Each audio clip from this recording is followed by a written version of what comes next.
आपका स्वागत है हमारे वीडियो में। आप अगर जीवन में आगे बढ़ना चाहते हो तो इस वीडियो को पूरा जरूर देखना। आज हम आपको दुनिया के सबसे महान इंसान के बारे में बताने जा रहे हैं।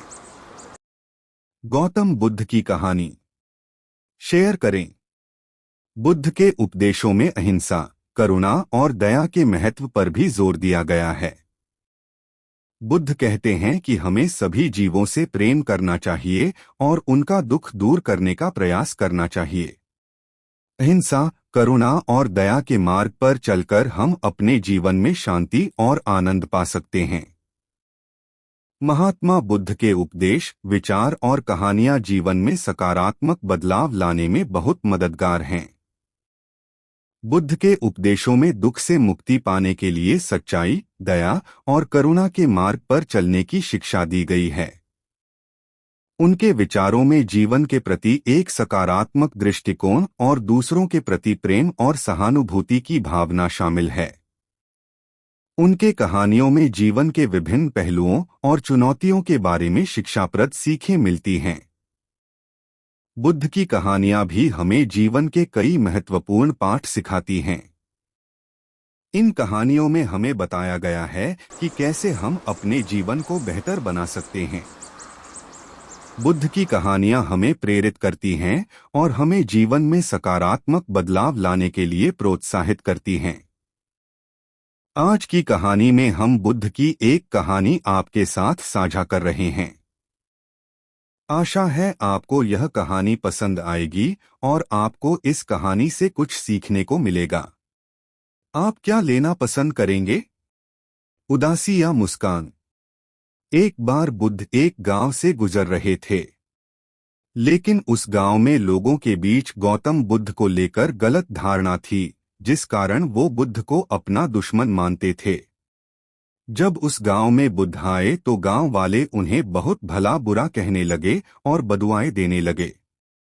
लेकिन इसके बावजूद भी बुद्ध गांव वालों की बात शांति से और मुस्कुराकर चुपचाप सुनते रहे। गांव वालों ने देखा कि उनकी बातों का बुद्ध पर कोई असर नहीं हो रहा है और वे विनम्रता से उनकी बातें सुन रहे हैं। गांव वाले जब बोलते बोलते थक गए तो आखिर में बुद्ध ने कहा कि यदि आप सभी की बातें समाप्त हो गई हो तो मैं अब प्रस्थान करूं।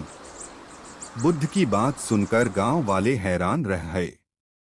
लेकिन उस भीड़ में एक व्यक्ति ने बुद्ध से कहा कि हमने तुम्हारी कोई प्रसन्नता नहीं की है, हम तुम्हें बदुआएं दे रहे हैं। क्या तुम्हें इससे कोई फर्क नहीं पड़ता? बुद्ध मुस्कुराते हुए बोले, जाओ, मैं आपकी गालियां या बद्दुओं को लेता ही नहीं। आपके द्वारा दी गई गालियों से भला मेरा क्या होगा? जब तक कि मैं आपकी गालियों को स्वीकार ही नहीं करता, इसका कोई परिणाम ही नहीं होगा। जानते हैं, कुछ दिन पहले एक व्यक्ति ने मुझे बहुत सारे उपहार दिए, लेकिन मैंने उसे लेने से मना कर दिया। जब मैं लूंगा ही नहीं तो कोई मुझे कैसे दे पाएगा? बुद्ध ने पूछा, बताइए, अगर मैंने उपहार नहीं लिया तो उपहार देने वाले व्यक्ति ने क्या किया होगा? भीड़ में से किसी ने कहा, व्यक्ति ने अपने उपहार को अपने पास रख लिया होगा। बुद्ध ने कहा, मुझे आप सब पर इसलिए दया आती है क्योंकि मैं आपकी इन गालियों को लेने में असमर्थ हूं और आपकी ये गालियां आपके पास ही रह जाएगी। सीख। भगवान गौतम बुद्ध के जीवन से जुड़ी इस कहानी से यह सीख मिलती है कि हम अक्सर अपने दुखों का कारण दूसरों को समझते हैं, लेकिन असल में यह हम पर ही निर्भर करता है कि हम वास्तव में क्या लेना चाहते हैं, खुशी या गम, उदासी या मुस्कान। यकीन मानिए, ये छोटी सी कहानी जीवन में एक बड़ा बदलाव ला सकती है। बुद्ध कहते हैं कि बुद्ध बनने के लिए हमें उनके विचारों को सुनना चाहिए और